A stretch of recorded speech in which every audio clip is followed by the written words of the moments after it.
Olá, tudo bom? Então, seja muito bem-vindo e seja muito bem-vinda ao programa Chá das 5. Nesse programa, eu convido você a tomar um chá comigo, né? E a xícara de hoje, eu já tinha falado dela, eu estava outra vez com uma vermelha e agora eu encontrei azul, que na verdade ela andava perdida, mas são irmãs as duas. Mas depois, no final, eu conto de novo mais ou menos a história do que foi e por que a gente acabou comprando duas xícaras, uma de cada cor, tá bom? Muito bem, então hoje eu aqui, meu nome é Rosário Mozo, e eu ensino, na verdade, estratégias de como ganhar poder sendo você, né? Então, aqui nós temos ferramentas, isto é, ter ferramentas para descobrir quem você realmente é. Então, hoje, o processo que nós vamos trabalhar, né?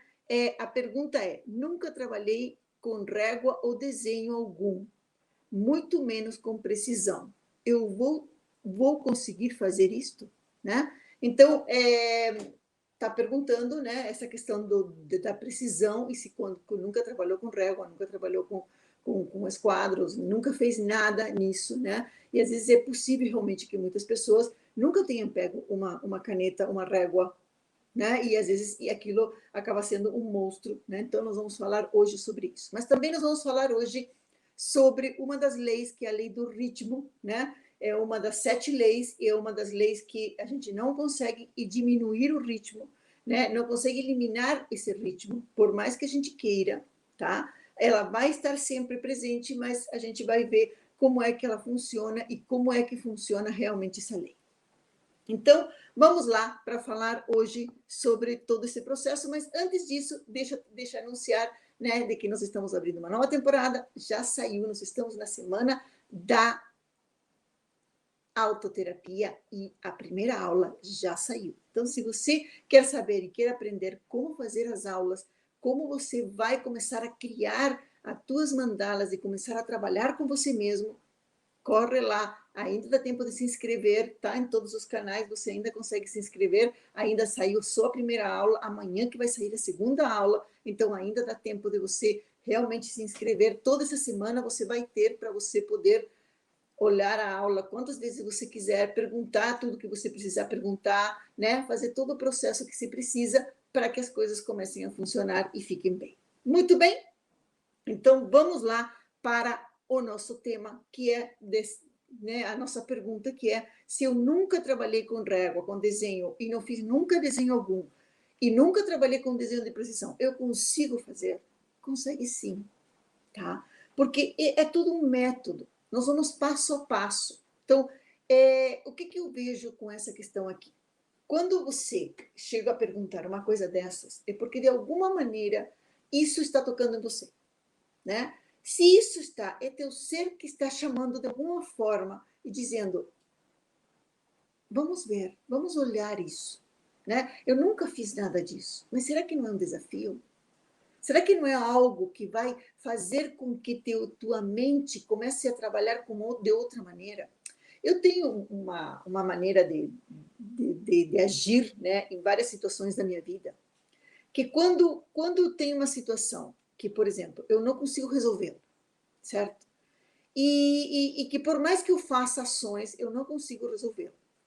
Não agora, neste momento presente, né, nesses tempos agora, mas antigamente, antes de conhecer o nome, antes de fazer todo esse processo, antes de eu entrar realmente num processo de consciência maior. Qual era a minha atitude? Tá? Eu fazia algo, às vezes até eu gosto de fazer isso, eu fazia algo que me tirava totalmente do meu meio aonde eu estava. Então, eu entrava a trabalhar num lugar que eu nunca tinha trabalhado desse jeito, tá? E era um mundo novo para mim. E aí, uma vez eu acabei indo trabalhar numa galeria de arte, tá? Mas não como artista, certo? Eu fui trabalhar como artesã. Então, eu fazia móveis, eu bolei uns móveis coloridos que depois acabaram ficando famosos os móveis coloridos, e todo mundo começou a imitar esses móveis coloridos, que eram móveis antigos coloridos. Eu já fazia isso na minha casa há muito tempo. E aí eu acabei entrando nessa galeria, que era um antiquário, né? E eu disse, então, eu vou bolar os móveis de novo, porque eu sou desenhista industrial também, então eu acabo trabalhando com móveis, as coisas todas, trabalhava com isso, e acabei, mas só que eu não fui para desenhar especificamente. Eu acabei pegando um desafio de ir lá fazer e colocar a mão na massa nisso.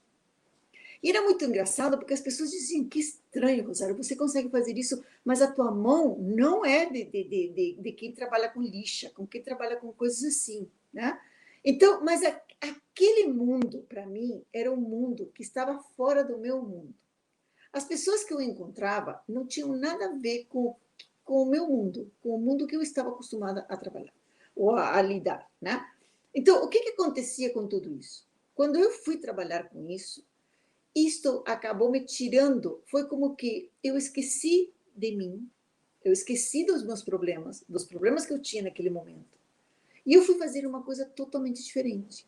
Eu fui fazer algo que para mim era um desafio, porque eu não sabia, eu sabia como, eu sempre trabalhava bolando as coisas, criando, ó, faz assim, né? Vai lá, pinta de tal jeito, lixa de tal jeito, todos os processos eu sabia fazer, né? E eu trabalhava muito com pinturas, então eu sabia como misturar as tintas, como lixar, o processo eu sabia. Mas assim, se eu fiz, eu tinha feito em coisas pequenas, não tinha feito em coisas grandes. E aquilo foi um desafio muito grande, porque eram móveis enormes, tá? Que eu tinha que acabar pintando e lixando e fazendo todo esse processo. E para mim foi uma coisa muito diferente do que eu realmente fiz na minha vida. Tá? E várias vezes aconteceu isso na minha vida. A mesma coisa quando eu estava em Cusco, que eu queria continuar ficando um pouco mais lá em Cusco, e disse, bom, vou procurar um emprego. Se eu tenho que ficar aqui, então eu vou procurar um emprego. Daí abri o jornal para ver os empregos e acabei encontrando estavam pedindo pintores de quadros.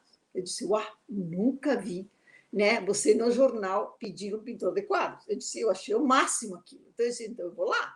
E aí foi que eu entrei também numa linha de produção que era para pintar cusquenhos, né, quadros cusquenhos, e eu acabei entrando nessa linha de produção, que também era um mundo novo para mim.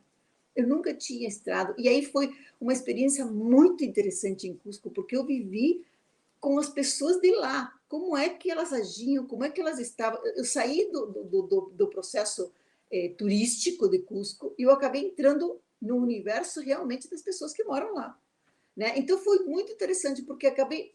Era um mundo que não era o meu, mas eu acabei saindo fora do meu processo e eu acabei entrando num outro desafio. É um desafio, tá? É você fazer um desafio. Então, se você nunca trabalhou com nada disso, o que é? É um desafio. É você trabalhar com você em uma coisa. Você vai conseguir fazer? Vai, tá? Porque não é um passo a passo, é uma técnica. Você vai ir lá e vai experimentar a técnica, pode te dar um pouco mais de trabalho, um pouco menos de trabalho, lógico, se você tem mais facilidade para a coisa, vai ser mais rápido, se você não tem mais facilidade, você vai conseguir igual, porque de qualquer maneira, durante 7 semanas é bastante tempo, tá? É muito tempo para fazer esse trabalho. Eu já fiz esse trabalho em 2, 3 dias com pessoas, né? Não só eu. Fiz que foi feito turmas, em 2, 3 dias foi feito o nó, né? Então, assim, não é uma coisa que você não possa vencer, você pode, tá? Através da técnica, você vai aprender a técnica e você vai fazer. Só que é um desafio para você, porque se você nunca mexeu com isso. Então, às vezes, enfrentar os desafios é muito bom, porque isso prova que você está pronta para fazer qualquer coisa, que você está pronta para enfrentar qualquer situação. E eu pergunto a você, se a pessoa que fica com medo, que eu não vou conseguir fazer isso porque isso não é para mim, o que vai acontecer? Esse pensamento não é somente para entrar num curso desses. Esse pensamento é um pensamento de vida. Eu pergunto para você, quantas coisas você deixou de fazer porque você não quis enfrentar um desafio? Porque é um desafio. Você está sendo desafiada pela tua própria limitação, mas você está sendo desafiada. E se você vai em frente com a tua limitação e você diz, não, eu não vou dar atenção à minha limitação, eu vou em frente e vou superar isto, você acaba abrindo um universo incrível em você. Você acaba abrindo novas possibilidades que você nem imaginou que isso poderia acontecer. Né? Então, as coisas acabam sendo bacanas nesse sentido, porque a gente acaba tendo um processo totalmente diferente. né? Acaba criando novas possibilidades. E a partir desse momento você se fortalece, porque você enfrenta algo que você nunca conseguiu enfrentar. Né? Até teve uma das pessoas, num dos cursos, que ela não conseguia mexer com a internet e essas coisas todas. Mas ela acabou aprendendo dentro do curso. Tá? E foi um desafio. E eu falei para ela, olha, quantas vezes para você deixou de fazer alguma coisa? Você não foi em frente com o teu trabalho porque você não quis enfrentar um desafio. Às vezes são desafios, são as pedras que ficam no nosso caminho e que a gente às vezes tem que olhar e tem que dizer, como eu vou contornar isso? Porque senão, o que acontece com você? Você acaba ficando aquele palavreado interno, né? Aquele falar interno, ah, não posso, não consigo, isso é demais, isso não é para mim, eu estou muito velha, eu estou muito pobre, eu estou isto, eu estou gorda, estou magra, né? Todo aquele processo, não conseguirei, não vou conseguir, tudo isso são falas de que você, na verdade, você está perdendo o teu poder, você está entregando o poder a uma outra pessoa. Por quê? Porque você não está se empoderando com você mesmo. Porque quando você diz, não, eu vou em frente com o meu desafio, e mesmo que eu me custe fazer aquilo, mas vai ser uma vitória, porque você vai conseguir enfrentar uma vitória. E eu tenho percebido, de todas as vezes que eu já ensinei o nome a muitas pessoas, que aquelas pessoas que mais tinham dificuldades, né, o que mais era realmente um desafio para elas, foi aonde o nome fez uma transformação. Aquelas pessoas que às vezes elas já sabiam do processo, também faz uma transformação, porque a pessoa cai direitinho, ela acha que vai fazer muito facilmente, ou ele acha que vai fazer muito facilmente, e não faz. Né? E aí acaba, porque o nome não passa por esse processo técnico, né? De que se você sabe tecnicamente fazer isso. Não, ele não passa por esse processo, ele passa por outros processos. Porque ele atinge o inconsciente. Na verdade, o que fazemos com as mandalas, o mesmo com o nome? O que se faz com esse desenho?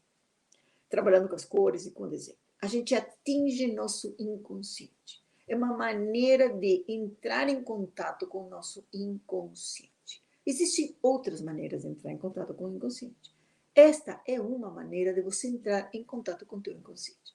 Então, como você está entrando em contato com o inconsciente, quanto mais dificuldades for, dentro de tudo, é melhor. Porque o inconsciente, a mente consciente, quem é que às vezes impede a comunicação com o inconsciente? É a nossa mente consciente. Quem que diz que não pode, que não consegue? É o teu consciente. Não é o teu inconsciente. O teu inconsciente pode tudo. Né? O teu poder está ali. É você se empoderar, é você entregar o poder. Eu posso, eu consigo, eu vou em frente. Né? E isso é uma lição de vida, porque você acaba fazendo isso para qualquer coisa da tua vida. Não simplesmente para enfrentar um desenho, é para enfrentar a tua vida.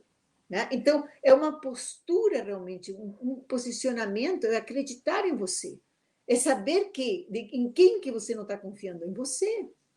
Você não está desconfiando se o processo vai ser legal, se não vai. Na verdade, você está, com essa pergunta, você está fazendo o quê? Desconfiando de você mesmo. Né? Ou de você mesmo. Então, quando você enfrenta isso, você acaba percebendo que você pode fazer isto e muito mais. E aí você começa a trabalhar com o teu inconsciente, porque você começa a mandar mensagem para o teu inconsciente de que existe alguém dentro de você que é teu eu superior que está comandando você.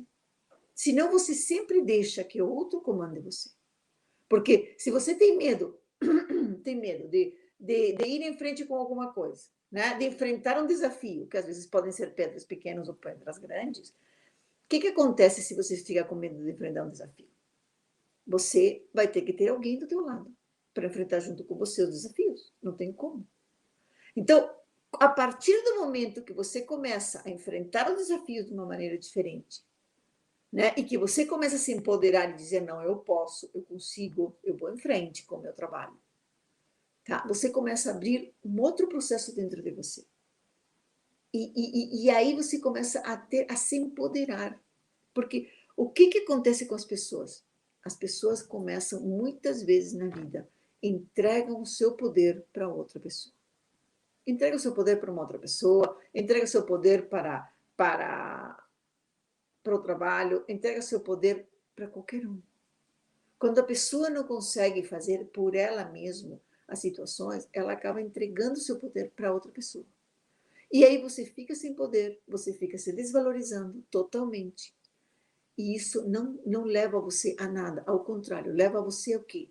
A ficar doente, né? A ter que sempre ter que agradar, sempre ter que estar agradando os outros, né? Achando de que você não vale tudo aquilo que você vale.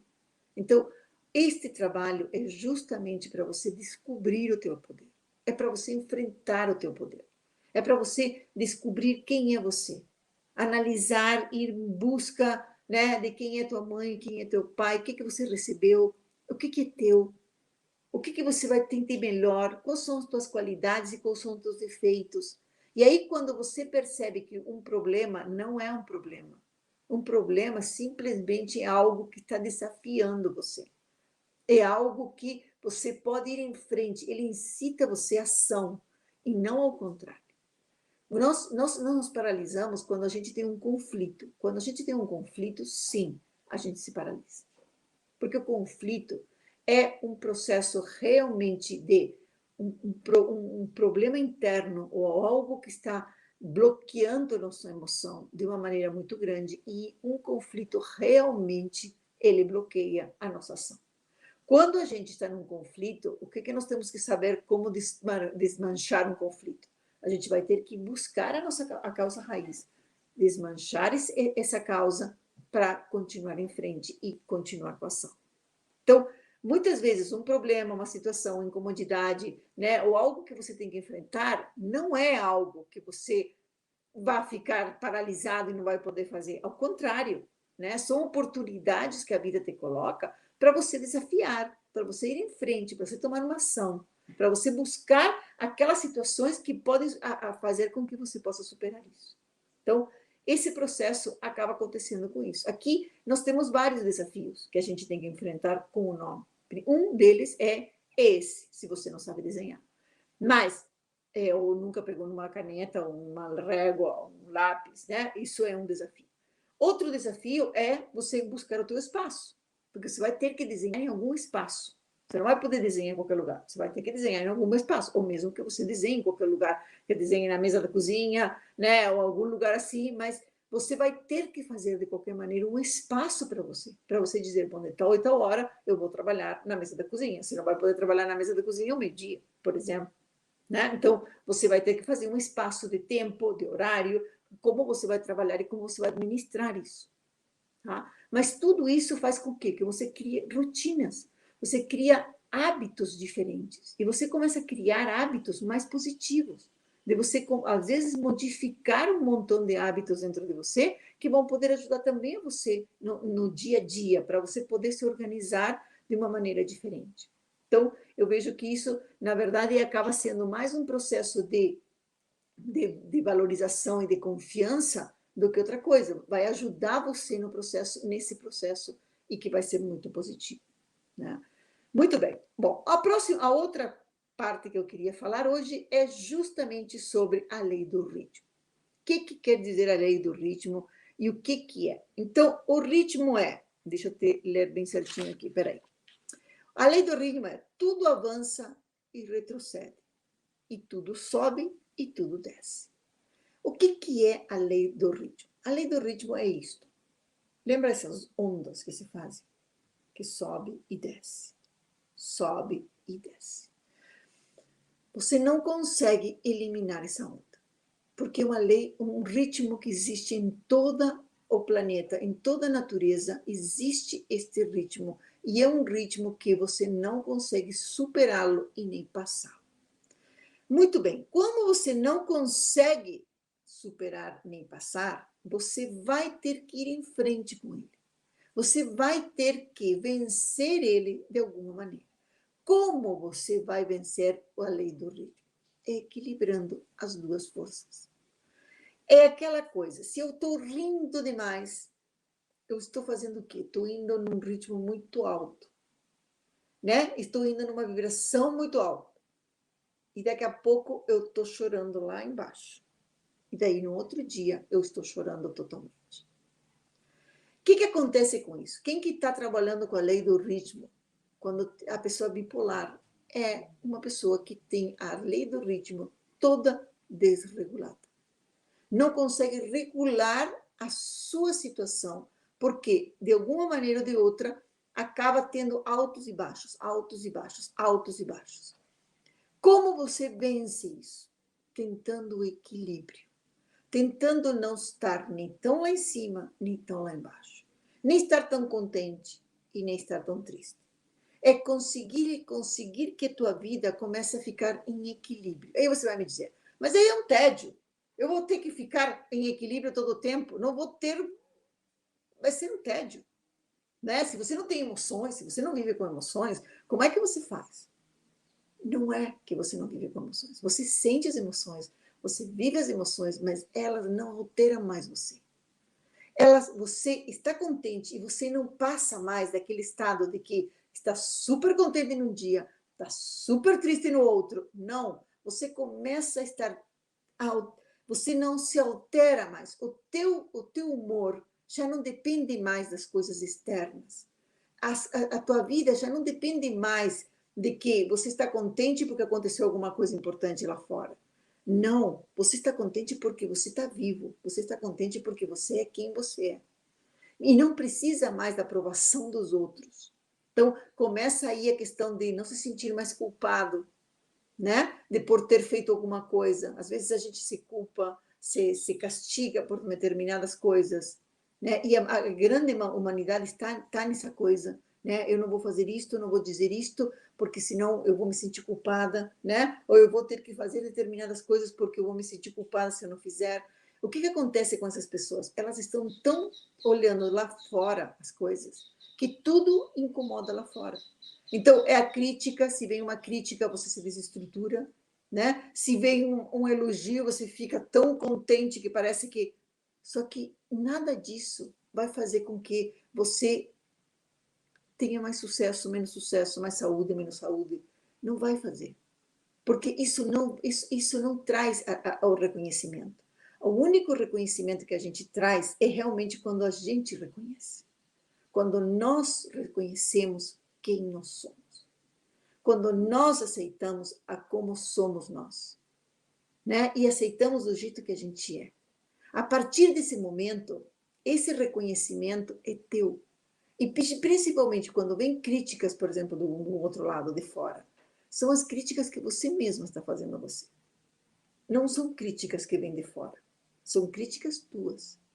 É uma situação tua, que vem internamente e que acaba criando todo esse processo. Então, as coisas começam a se movimentar de uma outra maneira, né? As coisas começam a se sentir, as pessoas começam a se sentir mais fortalecidas de alguma maneira, né? Por quê? Porque quando você começa a não alterar mais essa situação e você não vive mais, porque senão, o que acontece? Você é um fantoche.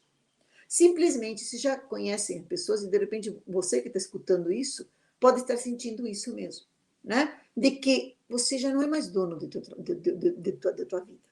Porque se você só depende das coisas de fora, o que vai acontecer fora? Fora sempre vai ter desordem. Sempre. Sempre vai ter altos e baixos. Sempre vai ter catástrofe, sempre vai ter processo, sempre vai ter crítica, sempre vai ter isto, né? Sempre vai ter todo esse processo. O único processo é que você não pode você se alterar. Você tem que continuar o teu ritmo. É a mesma coisa, está chovendo e fico triste, está com sol e fico alegre. Por quê? Quando você deixa que o tempo manipule você, você está, quando tem sol, você está super contente. E quando não tem sol, você está super baixo. E você acaba vivendo numa gangorra o tempo todo, quando na verdade nada tem que alterar. Se está o sol, aproveita o sol e se desfruta quando tem sol. Quando está chuva, aproveita a chuva. A chuva, o que está dizendo a chuva? A chuva está dizendo, fique dentro, olhe para dentro. Porque é um período de você olhar para dentro. Quando tem sol, o que ele está te dizendo? Olha para fora. Né? Saia, vá buscar o sol, vá buscar a luz. É a mesma coisa que o dia e a noite.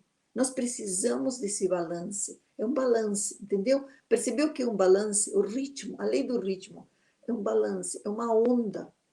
que vai e desce, que sobe e baixa, que sobe e baixa. É uma onda, tá? Então, aproveitar a onda é muito importante. E nós temos esse ritmo em tudo. Nós temos o ritmo você vê a lua. Como é que faz a lua? A lua não nasce pequenininha, ela vai crescendo, chega num ponto que a lua é cheia e depois ela começa a diminuir de novo e enche de novo e diminui de novo.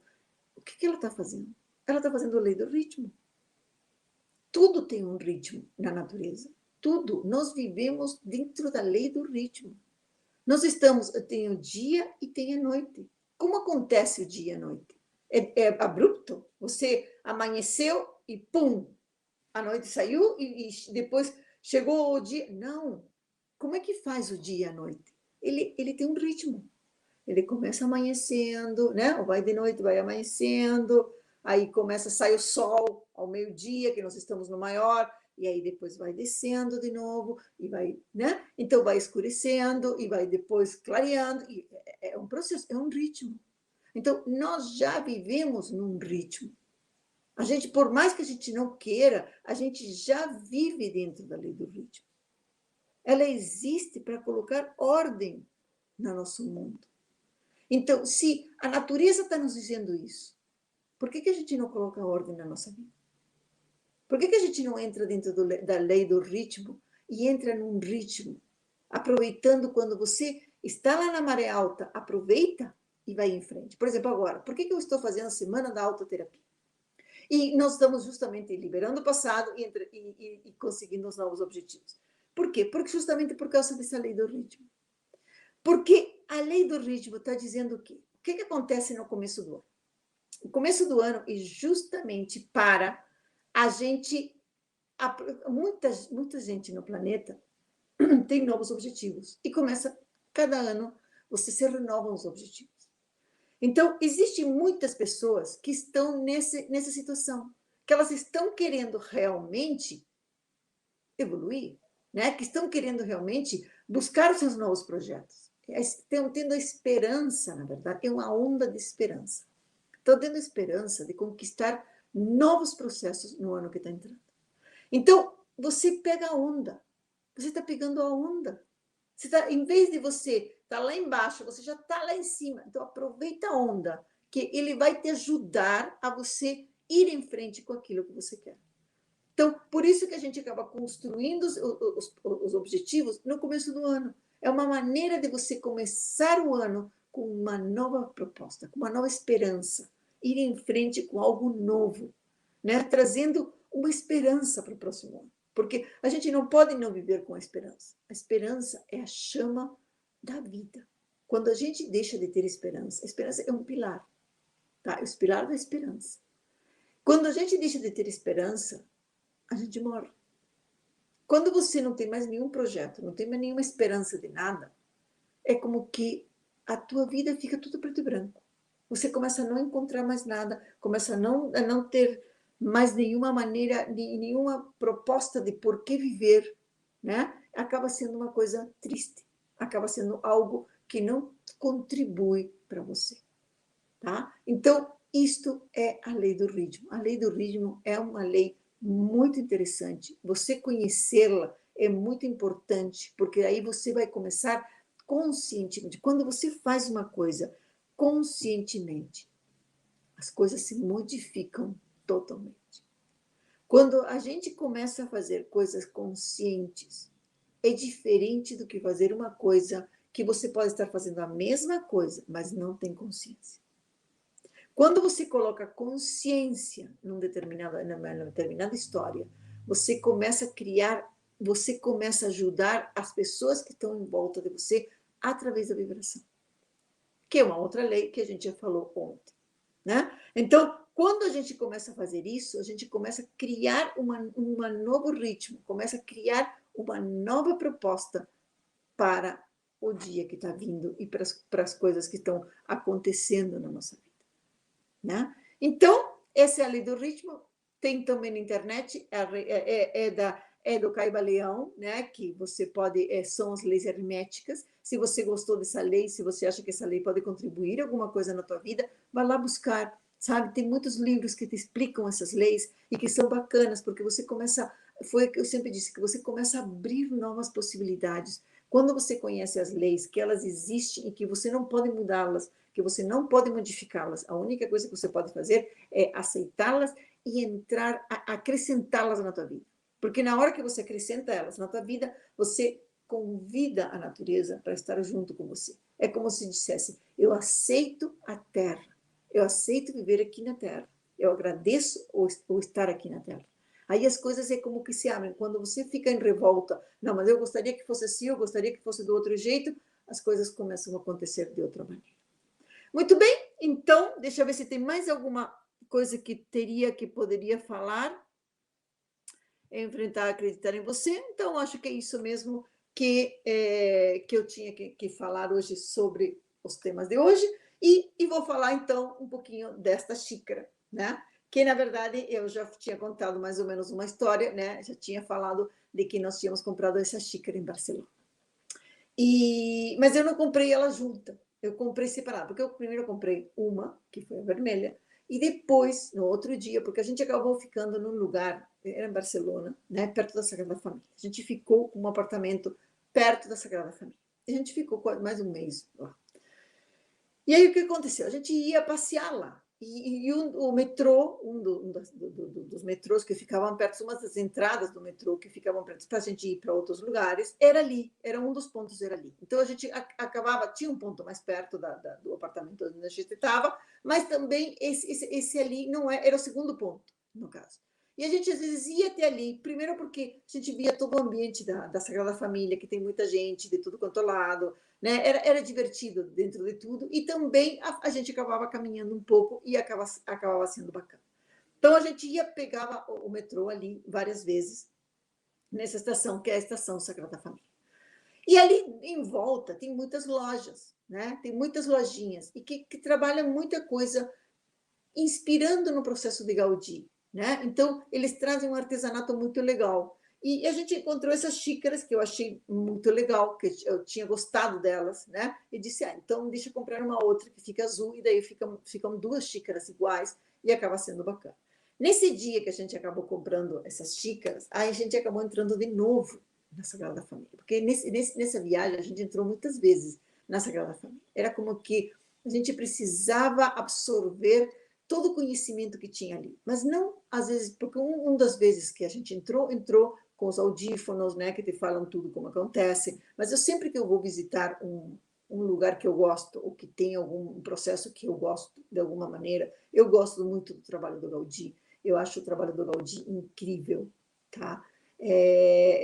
Assim, é um dos mestres que eu gosto muito, porque todo o trabalho dele se inspirava realmente com a natureza, né? Ele observava a natureza em todos os sentidos, ele usava a natureza para tudo, para estruturar as construções, para tudo ele usava a natureza, né? Ele observava como a natureza funcionava em toda a sua estrutura.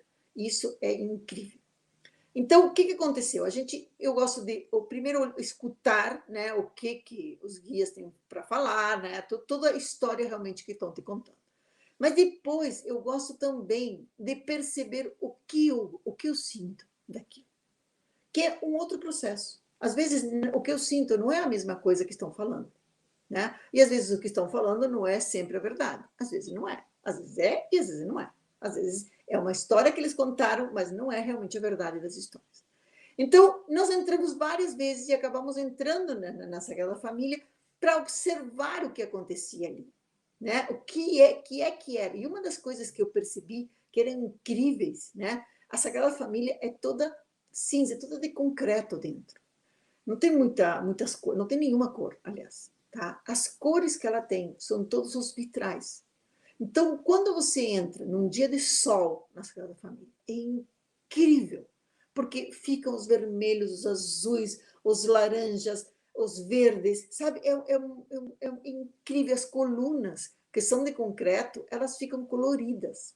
Então, assim, eu disse incrível. E todo o processo que ele faz, pelo menos as construções, ou pelo menos a Sagrada Família, mas ele tem outras obras dele que ele faz isso. Quando você incita você a olhar para cima, É como se você, quando você levanta a tua visão e começa a olhar para cima, você baixa a tua ciclagem cerebral, tá? Quando você começa, por exemplo, se você quer meditar, você está num caos total, e você quer meditar, você senta e coloca os olhos para cima. Quando você coloca os olhos para cima, você baixa a tua ciclagem cerebral. Não importa se você está numa maior briga ou se você está no que você estiver. Você está gritando, não importa. Na hora que você faz isto, a tua ciclagem cerebral baixa. E aí você entra num estado de meditação. O que ele fez? Todas as obras dele, pelo menos as que eu conheço, têm um processo assim. Você tem que olhar para cima. Porque tudo acontece lá em cima. É lá em cima que estão todos os azulejos, é lá em cima que estão todos os processos, né? Os vitrais estão lá em cima.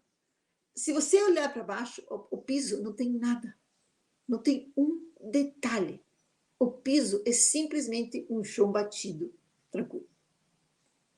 Eu disse, incrível. Você vê que ele fez um templo para que as pessoas entrassem e meditassem, não para que elas ficassem olhando para baixo. Ao contrário, é um lugar para você olhar para cima, é um lugar para você se inspirar, para você inspirar realmente e receber tudo aquilo, toda aquela arte, todas aquelas cores que todo esse processo tem. Tá? Isso é incrível, porque acaba trazendo um novo processo, novo. Né? Então, você percebe que essas coisas, quando a pessoa está consciente do que ela está fazendo, né, acaba sendo uma coisa incrível. Você vê, por que acontece? E você vê que a natureza nos reserva isso também. Né? Você vê que o que acontece de noite? Não sai a lua, não saem as estrelas. Eu sei que tem cidades que não se vê nada disso, porque está com tanta poluição, que você nem vê mais estrelas. Né? Se você vai no campo, ou em lugares que não seja tão poluído, você vê milhões de estrelas, né, de noite. Então, assim, mas o céu, ele inspira. Né? Você vê que nós estamos cobertos por um céu azul. Então, o que é o azul? O azul acalma as pessoas. Agora, se imagina se a Terra estivesse coberta por um céu violeta, por exemplo, ou vermelho. Seria um horror, porque as pessoas estariam extremamente nervosas, mais nervosas do que estão hoje nas grandes cidades. Tá? Mas é isso. Então, se você começa a observar a natureza, você começa a perceber que a natureza já está te indicando tudo. Tudo ela indica. É a mesma coisa. Por que nós temos tantos tons de verde? O verde também cura e acalma. Por que se pede que se ponham muitas árvores? Né? Por que se pede que as cidades sejam arborizadas?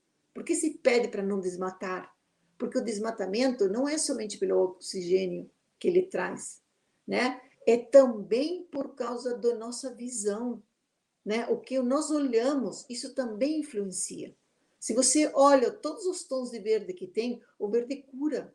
Quando as pessoas ficam em cidades que são extremamente de pedras, né, que só aparecem edifícios o tempo todo, isto não acaba fazendo bem para o nosso corpo. Por isso que de vez em quando é bom sair para um campo, sair para um parque. Por quê? Porque a natureza envolve você de alguma maneira e cura você de alguma maneira. Né? Então, são essas as lições. Mas então, o que eu tinha para dizer hoje é isto e amanhã tem mais. Beijinho para vocês, tudo de bom e nos vemos então. Tchau!